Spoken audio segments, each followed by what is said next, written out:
Hey, Xiomy here. So today I'm going to have my spoiler-free review of Sword and Verse by Kathy MacMillan. Now before I get into this review, I just want to say that I really did enjoy this book. I loved it. I thought that it was brilliantly written. It was well portrayed. I love the world that was being created, the characters I fell in love with. I also fangirled every now and then with the moments that were being created between the characters.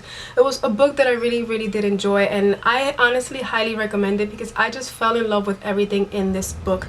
Now this is a young adult fantasy, and you have these mythological gods that are being created throughout the story. What I did like about it is that it isn't just these mythological gods that are being created and that's it, you don't know anything about them. In each chapter you're gonna have a verse or a little paragraph that's going to depict the life of these gods.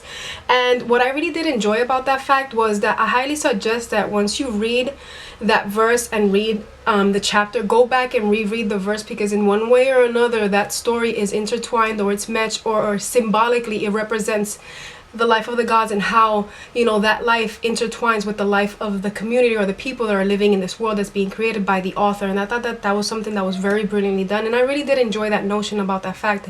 It wasn't that these gods were just introduced to you and nothing else happened, you know. Obviously their life and that outcome affected the world that was created throughout the author.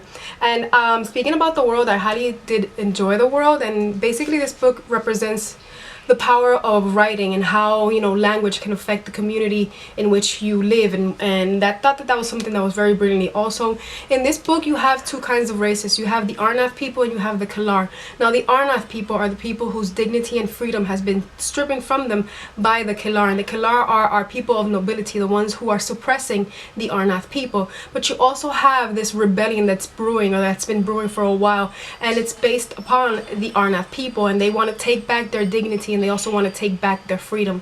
Now Ryza knows the language of the learned ones, or she's going to soon learn the language of the learned ones, because she is an Arnath tutor, and the language of the learned ones is only supposed to be known by scholars, kings, and princes, and tutors in training.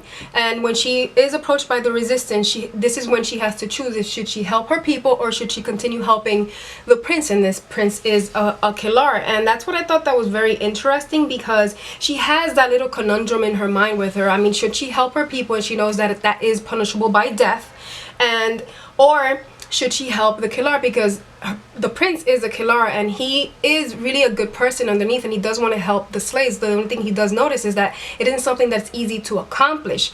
And always, every single time I kept on reading about Ryza, because, you know, she has that internal struggle and that internal battle with her. Every single time I read about her, that quote of Albert Einstein always kept on, you know, coming in my mind. And I'm quoting or paraphrasing because I really don't remember it by heart, but it's something like the world is a dangerous place, but not by those who commit evil, but by those who stand around and do nothing, or something like that. And that's something that kept on popping in my mind with her, because in the end she wanted to do the right thing, but she really didn't know what the right thing was, because she does hold a secret, and that secret is the one thing that's going to help her people. And the fact that you have no love triangle is something that this book just made me fall in love with it. This story, you're not gonna get like a lot of action throughout the story. The biggest action is going to be basically towards the end. I highly suggest that if you're going to read this book, don't skim read it, because you are going to get lost from one instant to another, because from one paragraph to another you're going to see that 4 or 6 months have passed by. So I highly suggest you read it in context,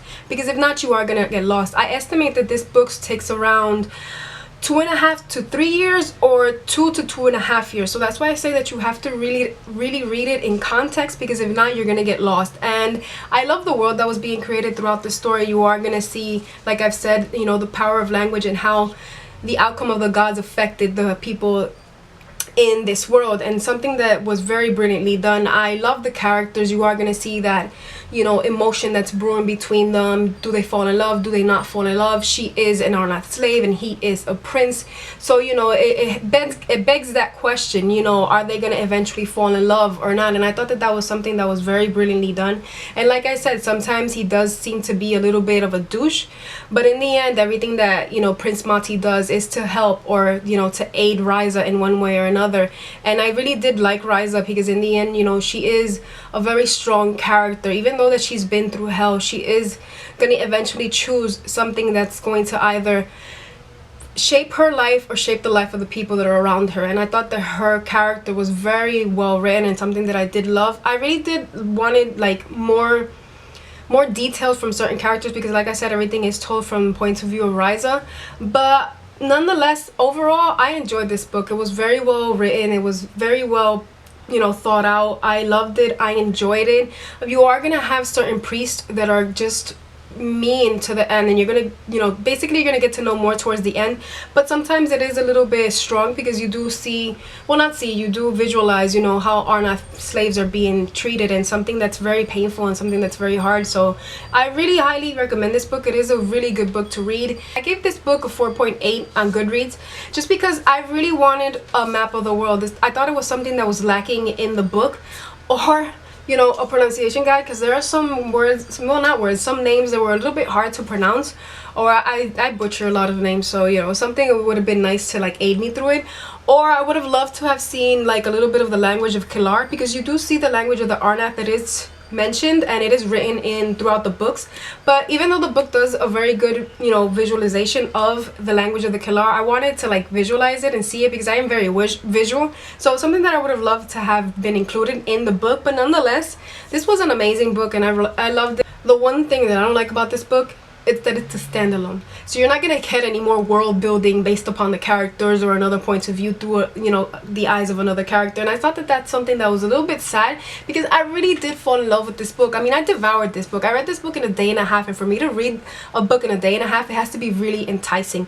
And I really fell in love with the world in this book, and I fell in love with the characters. And you have side characters that are also very good, and that are also play an important part, and sometimes you're gonna be like, what, the plot twist with that character was just so brilliantly and so effectively done that, you know, you will be in shock by, you know, certain minor characters. You know, in the end, you be the judge of it. You critique it on your own standards after having read, you know, the book. I have read a couple of positive and negative things about this book, and it's just you. In the end, you are going to choose if you're the one who likes the book or if you're the one who doesn't like the book. So always take a review as a recommendation, but don't deviate from reading the book, because I highly suggest reading this book. You're not going to find your typical heroine, and you're not going to find a love triangle. It is more of a dramatic book. But if you picked up this book and you read it, or, you know, you didn't think the same way, let me know down below, because I would love to know your thoughts. Or if you're hesitant towards reading this book, pick it up and then let me know if you actually liked it. If you didn't, I'm so sorry. But if you did, you know, I loved it. I highly suggest it, and I hope that you enjoy it. So I want to thank you for watching, and until next time, peace.